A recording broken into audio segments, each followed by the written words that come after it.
Assalamualaikum warahmatullahi wabarakatuh. Pada video kali ini kita akan melanjutkan materi tentang dimensi 3, yaitu tentang jarak titik ke bidang. Pertama kita pelajari dulu konsep jarak titik ke bidang. Yang kita maksud sebagai jarak titik ke bidang adalah panjang ruas garis tegak lurus dari suatu titik ke bidang.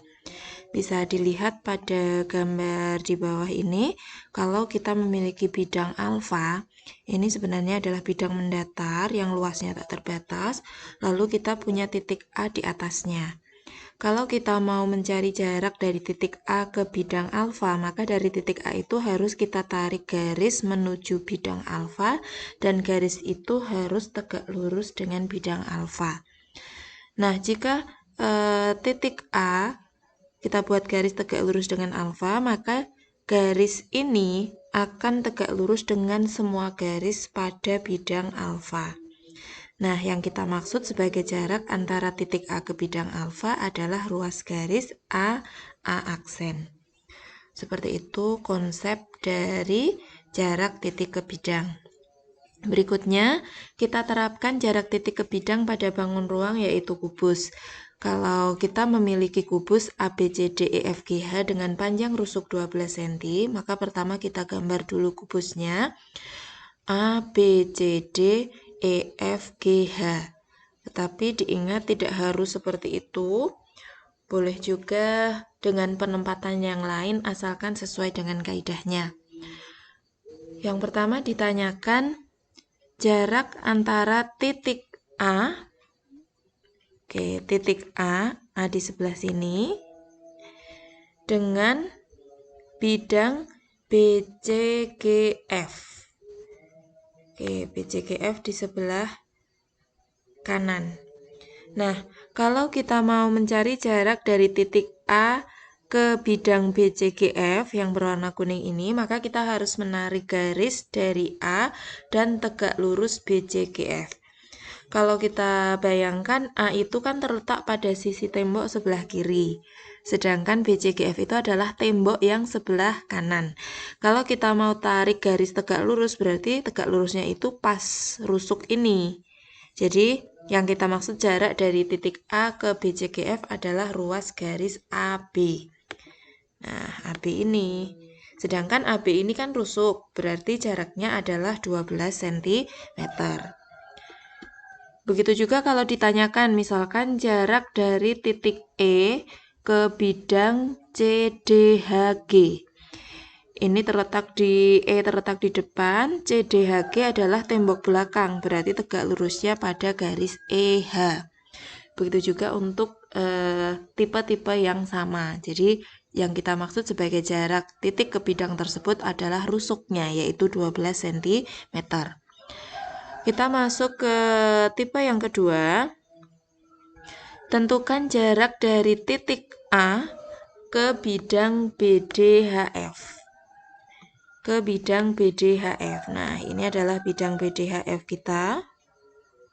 Nah, jarak dari titik A ke bidang BDHF adalah, kalau kita mau cari jaraknya, berarti kita harus menarik garis dari A menuju BDHF dan harus tegak lurus dengan bidang BDHF tersebut. Berarti garis yang tegak lurus adalah garis AP. Nah, di sini ini tegak lurus. Karena AP itu kalau kita perpanjang kan menjadi AC, di mana AP adalah setengah AC. Jadi jarak dari titik A ke BDHF adalah ruas garis AP, di mana AP adalah setengah dari AC. Kalau kita ingat, AC ini adalah diagonal bidang. Untuk AC adalah diagonal bidang. Kita ingat rumus yang sudah kita pelajari pada pertemuan sebelumnya. Diagonal bidang bisa langsung kamu dapatkan rusuk akar 2. Nah, berarti untuk AC, karena rusuknya adalah 12, maka panjangnya adalah 12 akar 2. Kita kalikan dengan setengah karena panjangnya adalah separuhnya, sama dengan 6 akar 2. Jadi ini 2 dengan 12 kita sederhanakan, diperoleh 6 akar 2. Sehingga kita dapatkan jarak dari titik A ke BDHF adalah 6 akar 2. Oke, semoga bisa dipahami. Lanjut ke contoh berikutnya.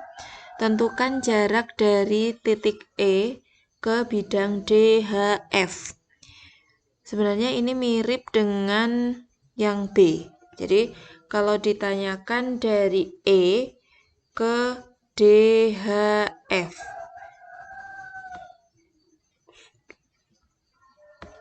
bisa kita hapus dulu.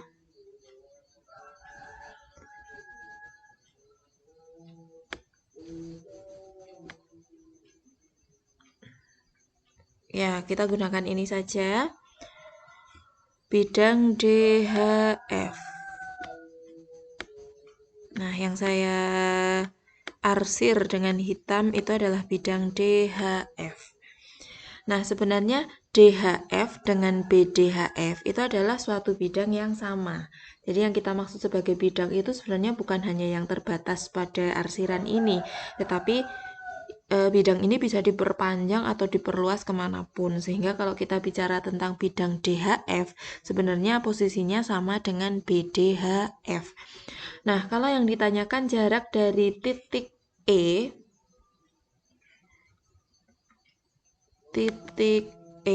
di sini dengan DHF, berarti kita harus menarik garis dari E dan tegak lurus DHF.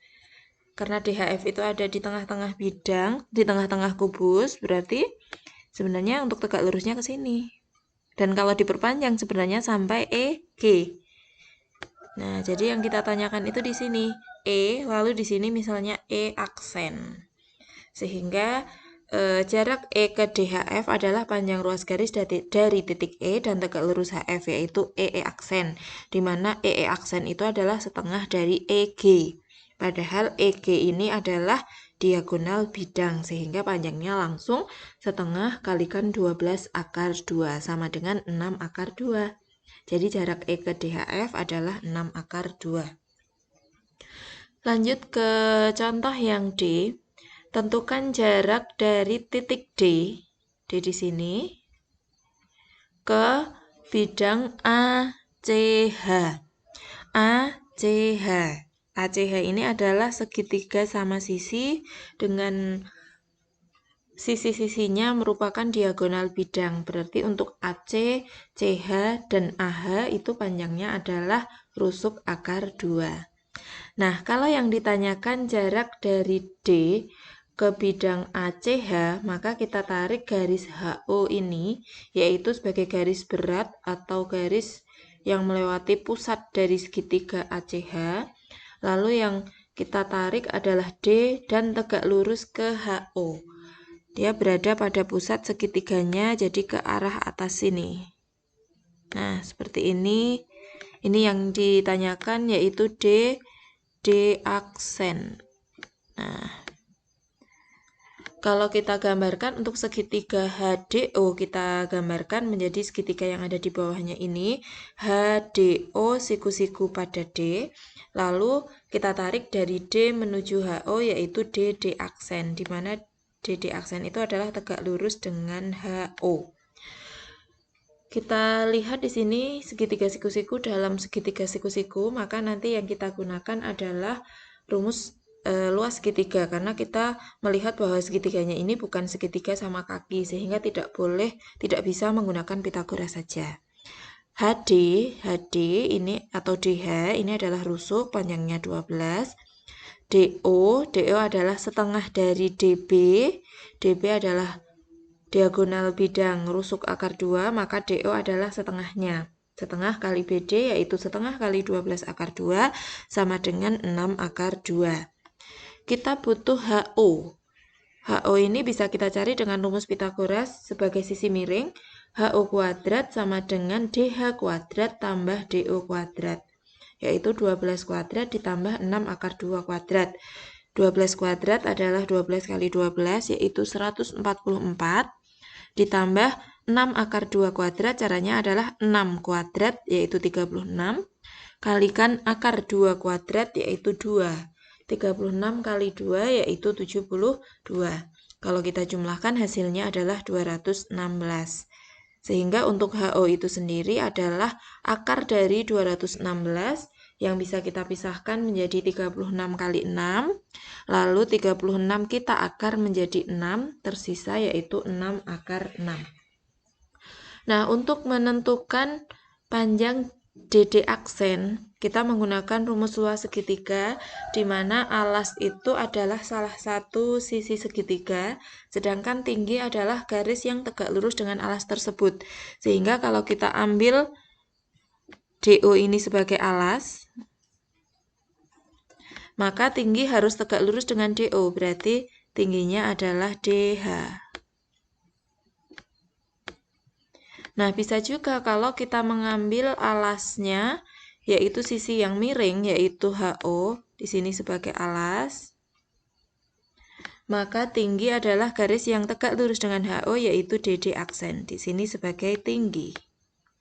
Berarti kita bisa membuat rumus segitiga itu menjadi dua macam, yaitu setengah kali DO kali DH, boleh juga setengah kali HO kali DD aksen. Karena sebenarnya itu adalah segitiga yang sama, maka luasnya juga sama. Kita ambil kesamaan luas 1 sama dengan luas 2, yaitu setengah kali alas 1 kali tinggi 1 sama dengan setengah kali alas 2 kali tinggi 2. Di sini harusnya 2 ya. Oke, saya ralat di sini 2. Maka kita tuliskan sisi-sisinya yaitu setengah kali DO kali DH sama dengan setengah kali HO kali DD aksen seperti yang saya jelaskan sebelumnya tadi. Kita masukkan angka-angkanya. Setengah kali 6 akar 2 kali 12 sama dengan setengah kali 6 akar 6 kali DD aksen. Karena ruas kiri dan ruas kanan memuat angka yang sama, kita bisa membaginya dengan angka yang sama. Kita bagi setengah, berarti setengah di sini saya coret. Kita bagi kedua ruas dengan angka 6, berarti 6 juga saya coret. Tersisa yang sebelah kiri adalah 12 akar 2, sama dengan yang sebelah kanan tersisa akar 6 kali DD aksen. Kalau saya tukar posisi kiri dan kanannya, ini menjadi sesuatu yang sama. Akar 6 kali DD aksen sama dengan 12 akar 2. Sehingga DD aksen adalah 12 akar 2 dibagi dengan akar 6. Nah, karena memuat penyebut bentuk akar, berarti harus kita rasionalkan dengan cara mengalikan dengan sekawannya, yaitu dengan akar 6 itu sendiri. 12 akar 2 per akar 6 kalikan akar 6 per akar 6. Kita kalikan pembilang dengan pembilang, penyebut dengan penyebut. Kita dapatkan 12 akar 2 dibagi dengan akar 6 kali akar 6, yaitu 6. Kita bagi yang di luar akar, 12 dibagi 6 adalah 2. Kita dapatkan 2 akar 12. Karena 12 bisa kita pisahkan menjadi 4 kali 3, berarti 4 kita akar menjadi 2, sehingga dia keluar akar menjadi angka 2. 2 kali 2 adalah 4, hasilnya adalah 4 akar 3. Jadi jarak dari titik D ke bidang ACH adalah 4 akar 3.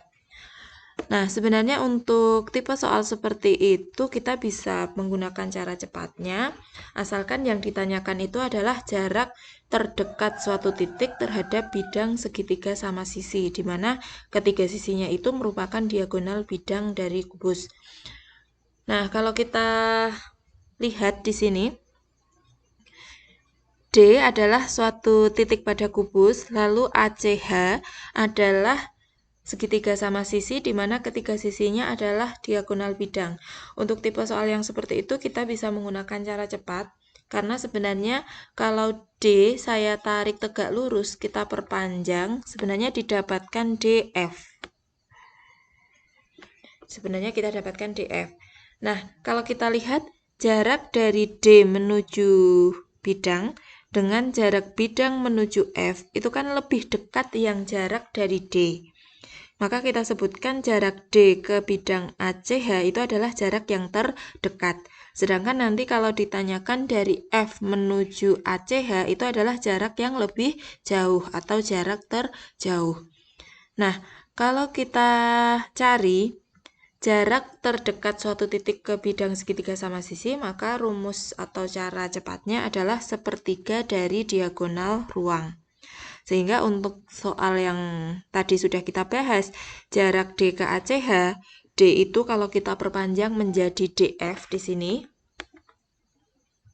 sehingga jaraknya adalah sepertiga kalikan diagonal ruang DF. Sudah kita bahas pada pertemuan sebelumnya, diagonal ruang bisa kita dapatkan dengan rusuk akar 3. Sehingga sepertiga kalikan 12 akar 3 yaitu 4 akar 3. Caranya, hasilnya sama dengan kalau kita menggunakan rumus biasa. Nah, kalau yang ditanyakan jarak dari titik F itu ada di sebelah atas, ini. Lalu kita tarik garis yang tegak lurus dengan ACH, maka F itu akan menembus bidang ACH menuju titik D. Kita lihat jaraknya dari D menuju F. Nah, yang saya garis oranye ini, dengan jarak dari F menuju bidang itu kan lebih panjang yang F menuju bidang. Karena yang ditanyakan yang lebih panjang, maka rumusnya bukan sepertiga lagi, tapi 2/3 dari diagonal ruang. Jadi kalau yang dekat maka sepertiga dari diagonal ruang, kalau yang jauh maka 2/3 dari diagonal ruang. Langsung kita dapatkan jarak dari titik F ke bidang ACH adalah 2/3 dari DF, yaitu 2/3 kalikan rusuk akar 3. 2/3 kalikan 12 akar 3 hasilnya adalah 8 akar 3. Oke, rumus ini bisa kalian gunakan untuk menentukan jarak terjauh dari suatu titik ke bidang segitiga sama sisi dengan ketiga sisinya, yaitu diagonal ruang. Sekian untuk penjelasan jarak titik ke bidang pada video kali ini. Saya akhiri. Wassalamualaikum warahmatullahi wabarakatuh.